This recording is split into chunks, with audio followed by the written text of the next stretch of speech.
5 seconds. Tomorrow, we are celebrating the anniversary of our independence. As I speak to you on the eve of this auspicious occasion, my joy is mixed with anxiety with regard to the future. The founding fathers of our constitution had reposed faith in the maturity and inherent wisdom of our people. They had envisaged a steady and progressive improvement in the quality of the democratic way of life in our country.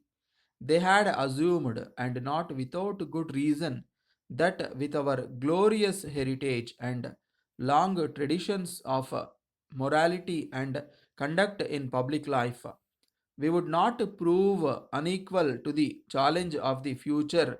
How have we discharged this trust? We should search our hearts on this occasion and ascertain how, when, and why we have fallen short of these high expectations. We are each one of us responsible for the sorry state of affairs in which we are today. It would be an exercise in futility to find fault with one section of our society or other for the crisis of character through which we are passing. While we celebrate Independence Day tomorrow, we must remind ourselves of the selfless lives of the stalwarts of our struggle for freedom. We have been an example to the rest of the world as the world's largest democracy with a right to vote for all our citizens. Our national life represents to the noble sentiments laid down in our constitution. It is with a deep concern that I speak to you tonight.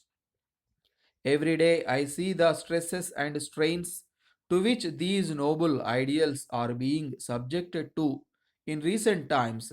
Why do we seek to willfully damage this great country of ours and the secular and democratic way of life so dear to our hearts? Everywhere around us today, we hear not advices of restraint and conciliation, but dissenting voices raised in a spirit of confrontation which threaten to destroy the very foundations of our society. This is no time for mutual accusation or equally barren destructive criticism. Indeed, this is the time and opportunity for national reconciliation. Irrespective of caste or creed, men and women of goodwill need to expert themselves to the utmost to shoulder the most heavy and onerous responsibilities which our present situation demands.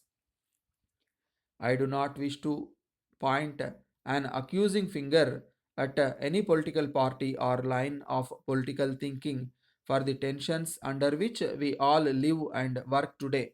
On the other hand, I wish to appeal to you to take stock of our present situation objectively and join hands in a forward looking and constructive exercise to restore harmony among ourselves and also ensure that no opportunity will be given to those who work for the disintegration of our nation.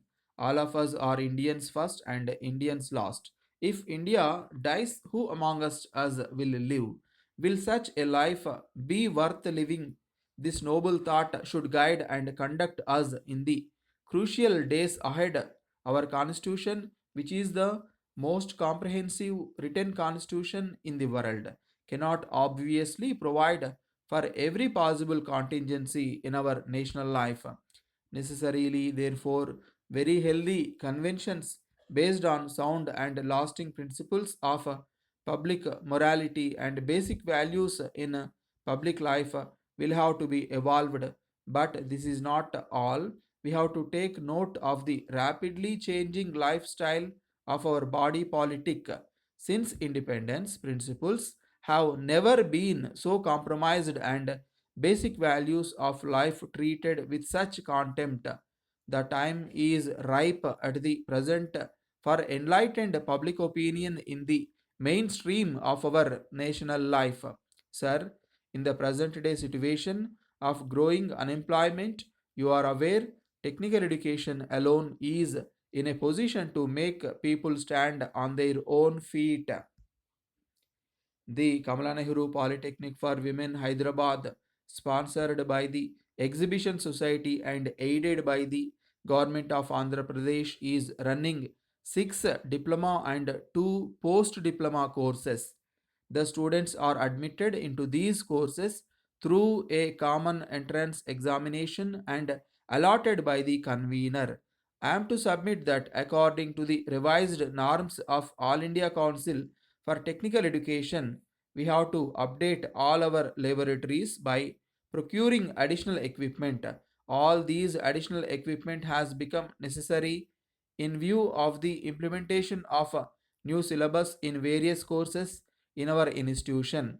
Further, the laboratories are to be strengthened so that the students can be exposed to the latest developments in trade and industry. This will enable the students to improve their job opportunities. As per the latest norms of the All India Council, the procurement of the deficit equipment and updating laboratories is a must.